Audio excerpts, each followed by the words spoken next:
In this video, we will show you how to replace your vehicle's master cylinder on this Ford F-150. This will be located along the driver's side of your engine compartment. Let's get into it.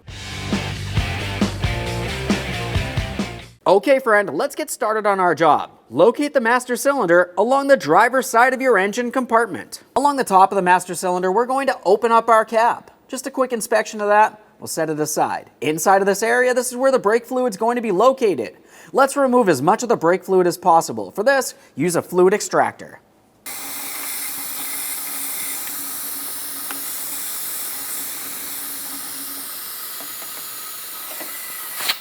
After completing that, if you are looking along the inboard side of the master cylinder, you're going to find a wire connector for your level sensor. The locking tab for this is down along the bottom. We're just going to go ahead and squeeze that in and disconnect this. Thorough inspection for corrosion, and we'll set that aside. Now it's time to remove our brake lines. When we go to remove these, it's possible to still have fluid inside of the master cylinder, and we don't want to get any on the ground or on the paint. So with that said, I'm just going to use a small pad underneath this area to collect as much of it as possible.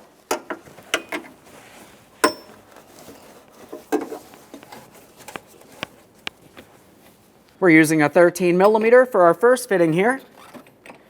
As you're removing your fittings, you want to make sure you're not twisting your brake lines.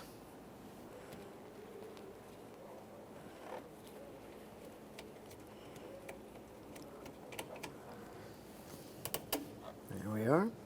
There's one line. Make sure you give it a thorough inspection. If it looks like it's rotted, weak, or damaged in any way, you have to replace it. This one looks fine. Let's get that next brake line. Just push this out of the way as necessary so we can gain access. Using a 13mm for this one as well.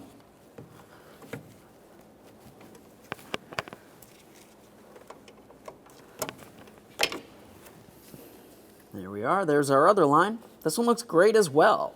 All that's left to remove the master cylinder is two 13mm mounting nuts. You can see one over on this side here. The other one's located in between the master cylinder and your coolant reservoir, right on the opposite side of the master cylinder. Same process, go ahead and remove the pair.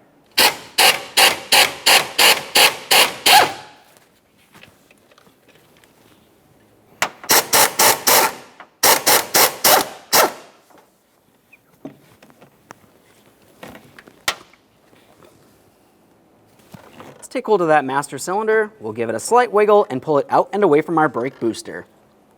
There it is, friend. Let's prepare the brand new master cylinder for installation. One of the first things you have to do is bench bleed the system. For that, we're going to open up our master cylinder reservoir cap. Aside from that, you're also going to want to have some tubing with the perfect fittings that fit into the master cylinder. The tubing will go from the fitting all the way up and into the reservoir. It needs to come down approximately halfway.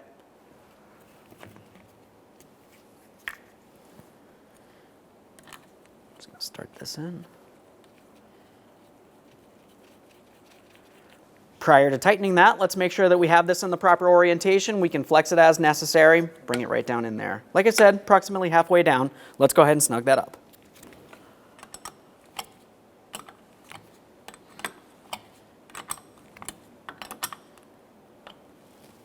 It's time for the next line. Same process here. Just go ahead and start it in, leave it loose, align your tube.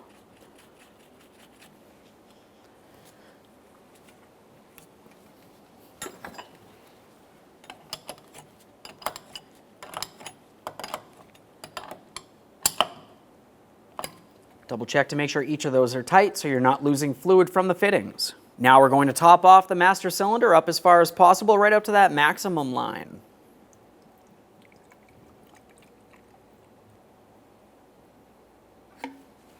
Now continuing on, we want to have a soft dowel. I'm using a brass punch. You can also use a wooden dowel if necessary. We're going to go along the far side of the master cylinder. This would be the inboard side. We're going to start pressing this like as if we're pressing on the brake pedal. That's going to draw fluid from the reservoir down inside of this chamber. As this is happening, it's going to start working the air out through our tubes up into the master cylinder. We need to continue this process until we see only fluid making its way through with no air bubbles.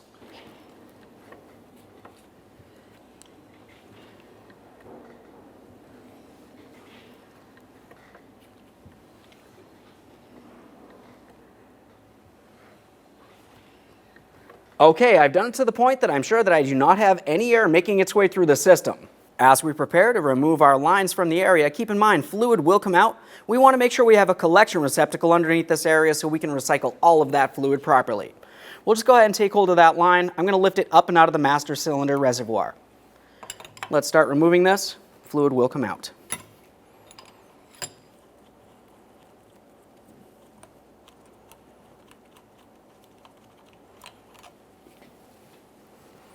Now with your master cylinder, it came with some protective plugs. We're going to insert those now. Go ahead and repeat the process for the next line, same exact thing.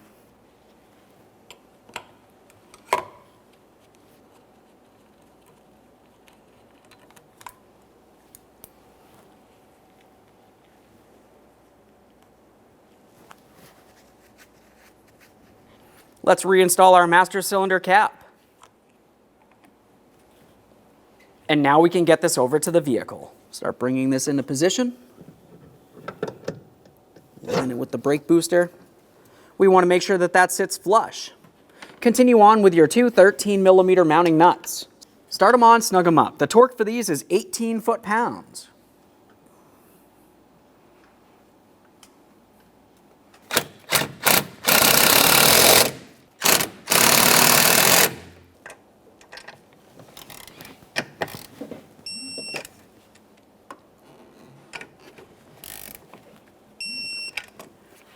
Let's just double check to make sure that's properly secured. Now it's time for our lines. We're going to start with the rearward line first.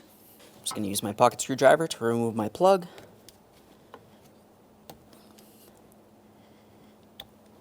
When starting in your lines, you want to make sure they're as straight as possible so you do not cross-thread them into the wrong positioning.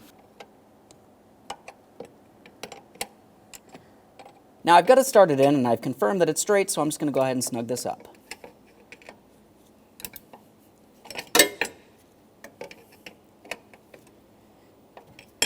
Okay, right there is bottomed out. We do want to make sure that it's snug, so I'm just going to take this a little bit further here. We obviously do not want to strip anything out. Double check to make sure it's secure. If the line can move around, more than likely the fitting is not tightened properly. Assuming it is, let's continue on to the next line.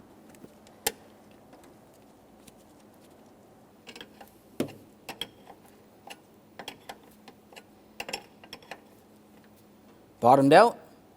Just a tiny bit further. Now that we have those lines in there, let's continue on with our electrical connector. For this, we're just going to line it up, press it in, listen for a click. The locking tab should be down along the bottom. After an audible click, we'll just give it a light tug, confirming it's properly secured. Make sure the master cylinder cap's on, and let's clean our mess.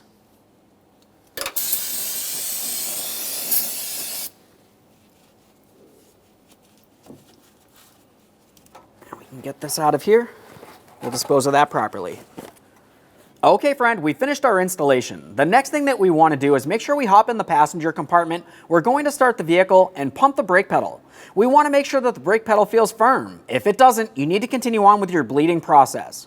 Aside from that, make sure you clean any mess and double check for leaks. Now we can start bleeding the brakes. We're starting at the passenger side rear. For this, it's going to be easiest if you have a second person. The second person will be inside of the vehicle, and they're going to be pumping the brake for us. What we need them to do is pump up the brake approximately 3 to 5 times until it feels firm. Once it does, we're going to open up our bleeder screw, and we're going to watch the fluid making its way out. We want to have only clean, brand new fluid, never any dirty fluid, or even any air bubbles. I'm going to go ahead and remove this bleeder screw cover first. I have my collection receptacle, of course. We're going to recycle any fluid that comes out of this properly. Now on this caliper, I'm using a 10mm for my bleeder screw. Now as you can see, I had a lot of dirty fluid making its way out of there. Let's continue on with our bleed process.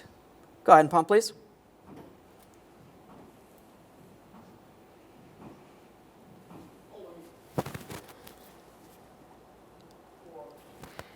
Go ahead and pump.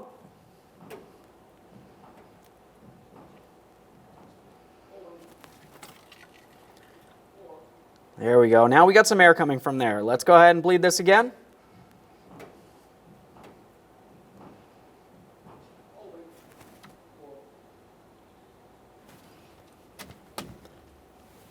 Now, once you feel as though you've removed all the dirty fluid and air from in the system, go ahead and remove your apparatus, and we'll continue on cleaning our mess and reinstalling the bleeder screw cover for this caliper.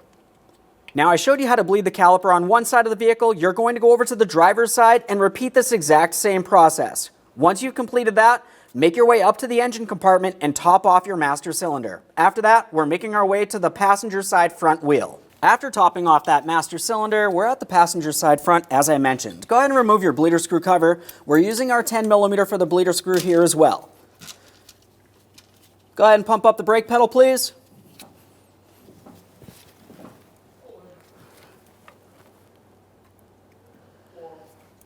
Go ahead and pump.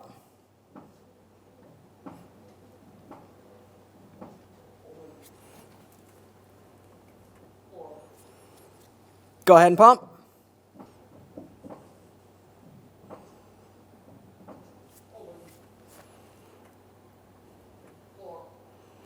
Okay, that one looks perfect. Let's get one more here just to confirm everything's proper.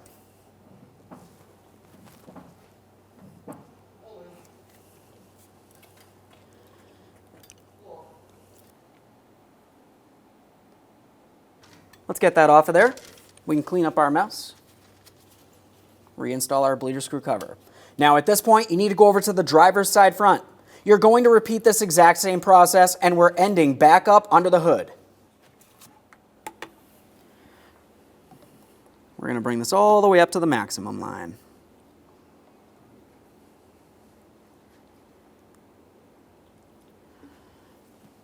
Just a little bit more. Reinstall your cap. Okay, friend, we finished bleeding our system. The next thing that you want to do is make sure that you hop in the passenger compartment, pump up the brake pedal, and confirm that it stays firm. After that, reinstall every one of your wheels and torque those lug nuts to 150 foot-pounds and take your vehicle for a road test. Thanks for watching. When only the best will do, demand TRQ. The only company that lets you view before you do. TRQ is committed to offering the highest quality aftermarket auto parts that are engineered for peace of mind. Thanks for using and viewing with TRQ.